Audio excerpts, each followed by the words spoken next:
In the name of Allah the most merciful the most beneficent. Allah के नाम से आगाज करते हैं जो बड़ा मेहरबान निहायत रहम करने वाला है। दरूद पाक हज़रत मोहम्मद मुस्तफ़ा सल्लल्लाहु अलैहि वसल्लम की ज़ात पर जो वजह तख्लीक कायनात है, इनकी वजह से हमें शर्फ इंसानियत मिला। आज का जो हमारा टॉपिक है वो है पार्ट्स ऑफ स्पीच के बारे में। पार्ट्स ऑफ स्पीच होती क्या है?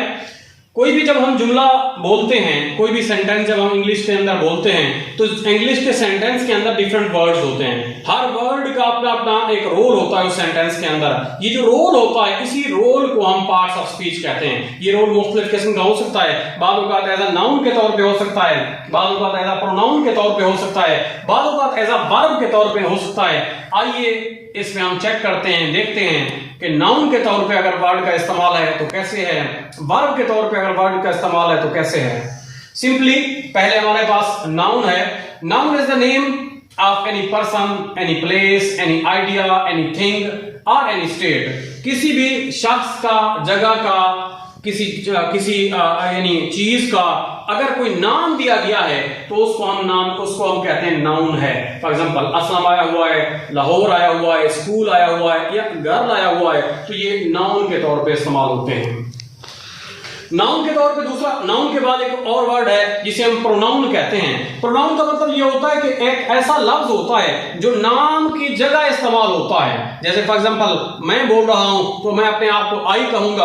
अगर हम बहुत सारे बैठे हुए हैं तो उसको हम वी कहेंगे, सामने वाले को हम यू कहेंगे। तो वो लफ्ज जो नाउन को रिप्लेस करेगा, नाउन की जगह पर इस्तेमाल होगा, उसको हम नाम देंगे प्रोनाउन का।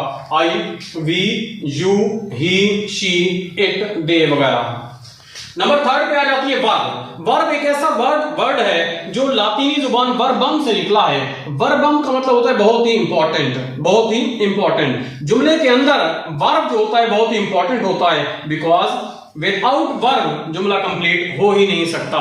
वर्ब होता क्या है? वर्ब एक ऐसा वर्ड होता है जो किसी चीज के एक्शन को जाहिर करता है। कोई काम कैसे हो रहा है, ये एक्शन जाहिर कर रहा है, ये काम हो रहा है। जैसे कम, रीड, ईट, राइट, टीच, स्पीक, मूव, ये स्माइल, ये सारे जो वर्ड हैं वो एक्शन को जाहिर कर रहे हैं, उसको हम कहेंगे ये वर्ब है।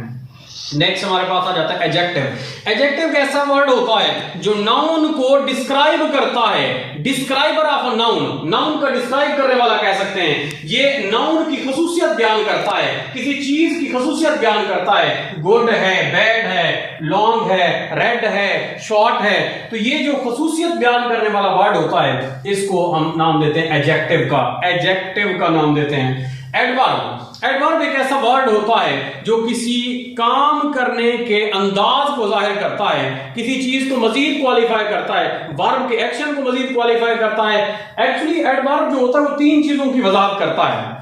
एडवर्ब जो होता है वो तीन चीजों की वजाहत करता है। वर्ब की वजाहत करता है, एडवर्ब की वजाहत करता है और एडजेक्टिव की वजाहत करता है। तो वो वर्ड जो इन तीन चीजों की मजीद वजाहत करे, उनको मजीद डिस्क्राइब करे, इसको हम नाम देते हैं एडवर्ब का नाम देते हैं। स्लोली, काइंडली, क्विकली, फास्टली, तो ये वर्ड जो है एडवर्ब कहलाते हैं। प्रेपोजिशन, प्रेपोजिशन एक ऐसा वर्ड होता है जो पोजीशन को जाहिर करता है, रिलेशन जाहिर करता है टू और मोर नाउन के दरमियान या प्रोनाउन के दरमियान। ये नाउन का प्रोनाउन के साथ रिलेशनशिप जाहिर करता है, सब्जेक्ट का ऑब्जेक्ट के साथ रिलेशनशिप जाहिर करता है। तो उस वर्ड को हम नाम देते हैं किसका? प्रेपोजिशन का नाम देते हैं। इन हो सकता है, ऑन हो सकता है, अपॉन हो सकता है, डाउन हो सकता है, अप हो सकता है, अंडर हो सकता है, इनको हम प्रेपोजिशन कहते हैं। Conjunction, conjunction is a word that is used to join. Junction point है, ये जोड़ने वाला लफ्ज है। ये दो हिस्सों को जोड़ता है, दो लफ्जों को जोड़ सकता है, दो जुमलों को जोड़ सकता है, दो क्लॉजेस को जोड़ सकता है और दो फ्रेजेस को जोड़ सकता है। वो जो जोड़ने वाला लफ्ज होता है उसको हम नाम देते हैं कंजंक्शन का। ये कंजंक्शन एंड है, बट है, एस है, व्हेन है। ये कंजंक्शन के मुख्तलिफ टाइप्स आ जाती हैं, कोऑर्डिनेट भी हो जा सकती हैं और सबऑर्डिनेट कंजंक्शन भी हो सकती हैं। Interjection, interjection is sign of interjection. It is used to show emotions, ये जज्बात को जाहिर करने के लिए इस्तेमाल होता है। एक ऐसा साइन ऑफ एक्सक्लेमेशन होता है, ये यानी ऐसा साइन होता है जो जज्बात को जाहिर करने के लिए इस्तेमाल हो सकता है। जैसे जज्बात हमारे पास 3-4 किस्म के होते हैं। खुशी का जज्बा हो सकता है, हैरानगी का जज्बा हो सकता है, अफसोस का जज्बा हो सकता है, गुस्से का जज्बा हो सकता है। तो खुशी, गम या हैरानगी के लिए जो साइन इस्तेमाल करते हैं, इस साइन को हम साइन ऑफ एक्सक्लेमेशन कहते हैं। आज का जो टॉपिक था वो था पार्ट्स ऑफ स्पीच के बारे में, और इंट्रोडक्शन कराया मैंने पार्ट्स ऑफ स्पीच का। आई होप सो आपको पार्ट्स ऑफ स्पीच का इंट्रोडक्शन समझ में आ चुका होगा। नेक्स्ट वीडियो के अंदर इसकी डिटेल लेके आएंगे इंशाल्लाह। आप इस वीडियो को देखिए, समझिए और दोस्तों के साथ शेयर कीजिए ताकि इल्म बढ़े, फले, फूले और आप भी तरक्की करें। जज़ाकल्लाह, थैंक यू।